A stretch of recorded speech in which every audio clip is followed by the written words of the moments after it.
Good morning and welcome to your Essential Tech Briefing. Our top story today is a massive shift in the AI arms race. It's now a battle being fought on two totally different fronts. One is about massive capital, and the other is about a radical new need for speed. Let's break it all down. We're going to kick things off with this number, $380 billion. Now, that is not a public market cap. That is the jaw-dropping new private valuation for the AI powerhouse Anthropic. And honestly, this number sets the stage for everything else we're going to talk about today. And yeah, that brings us right to our first segment, what we're calling the consolidation of power. We are seeing an absolutely incredible amount of money flowing into just a tiny handful of top AI labs. And right now, Anthropic is leading the pack. So what's behind that huge number? Well, just yesterday, Anthropic officially closed a $30 billion funding round. That's what rocketed their valuation up to that $380 billion figure. And just to put that in perspective for you, this is one of the largest private tech financings in history, led by heavyweights like GIC and Code 2. It's a huge signal of market confidence. So, what is fueling all this? I mean, why the crazy valuation? The quote right here from Anthropic's CFO, Krishna Rao, really says it all. He says, Claude is increasingly becoming more critical to how businesses work. He's talking about absolutely explosive demand. Companies, from tiny startups to global giants, are now weaving Anthropic's AI, Claude, deep into their core operations. You know, this isn't just companies playing around with AI anymore. This is becoming core, critical infrastructure. And if you look at the numbers here, the story gets even crazier. I mean, check out that top line. Their valuation more than doubled to $380 billion in just 5 months. 5. Their revenue run rate is already at $14 billion. But for my money, the most important metric here is enterprise adoption.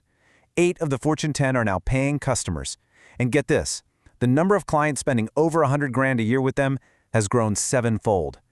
This is a story of extreme, enterprise-driven consolidation. But here's the thing, money is only half the story. While Anthropic is busy building this giant fortress with walls of cash, one of their biggest rivals is playing a completely different game, diversifying their power through pure speed.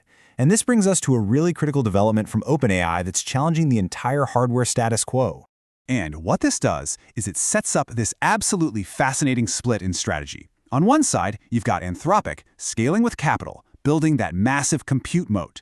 And on the other, you have OpenAI, who's now trying to scale with speed, trying to break free from the GPU monopoly so they can focus on real-time interaction. Two giants, two completely different playbooks for dominance. And we saw that new strategy in action, like yesterday. OpenAI dropped a research preview of a new model called GPT 5.3-Codex-Spark. Now, this isn't just another small update. It is the first major AI model designed to run on a whole new kind of chip, the Wafer-Scale Engine 3 from Cerebras. This is a big deal. It's a very clear, very deliberate shot across the bow at NVIDIA's dominance in the GPU space. So what does running on this new Cerebras silicon actually get you? Well, it gets you speed. A lot of speed. We're talking over 1,000 tokens per second. That makes this new Spark model a mind-boggling 15 times faster than the models that came before it. This isn't just a small step up, it's a total phase shift in performance. And that kind of speed unlocks a totally new way of working, something they're calling conversational coding. See, the older models were great for what you might call batch-style work. You give it a big task, you wait, and then you get a result. Spark is different. It's built for this super-fast interactive loop, where a developer can literally interrupt the AI mid-generation and redirect it in real time. It's the difference between sending an email and having a live back-and-forth conversation. Okay, so this trend of specialized, super-fast AI, it's not just happening at the top with the big players. The power isn't just being hoarded, it's being deployed out in the wild. So let's do a quick lightning round on how this is actually changing specific industries right now. First up, healthcare. A company called Anterior just pulled in a $40 million round to use AI to automate clinical reviews for health plans. The key thing to notice here isn't just the money, it's the accuracy. 99.24% accurate in a live production setting. That's the kind of number that tells you this tech is ready for the big leagues, for mission-critical work. Next, let's talk supply chains. Didero just raised a $30 million Series A. Its AI agents plug right into company systems to automate procurement. Think about all that tedious email chasing, the constant back and forth trying to get order updates and invoices. Didero's agents are designed to just make all of that go away. And finally, in the auto world, a company called Ever just came out of stealth mode with $31 million. And get this, they're not just tacking a chatbot onto a car dealership's website. They are building an entire AI-native operating system from the ground up to manage the whole complicated dance of buying and selling a car. So let's zoom out and connect the dots here. As you can see, the impact is hitting everywhere. All that big money in venture capital, it's creating a new kind of compute moat where market cap is power. The speed of these new Spark models is changing how software gets written. And in places like supply chain and healthcare, these specialized AI agents are already delivering massive efficiency gains. I mean, look at that, an 80% reduction in admin work. The takeaway is crystal clear. The agentic enterprise is no longer some sci-fi concept. It's here. It has arrived. All right, so that's the lay of the land as of this morning. It's a lot to take in. So where do we go from here?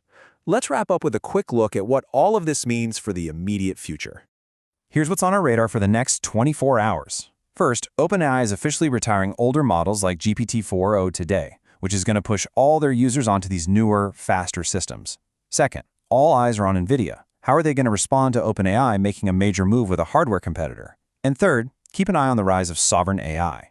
We're seeing nations like Australia trying to raise money to build their very own AI stacks. It just confirms that this arms race has changed. It's not just about who has the biggest model anymore. It's a multi-front war for speed, specialization, and real-world deployment. And all of this leaves us with the big question of the day. As this new arms race really heats up, with capital and speed defining the new frontiers, which one will turn out to be the more durable advantage in the long run? We'll be watching. Thanks for tuning in to Your Tech Briefing.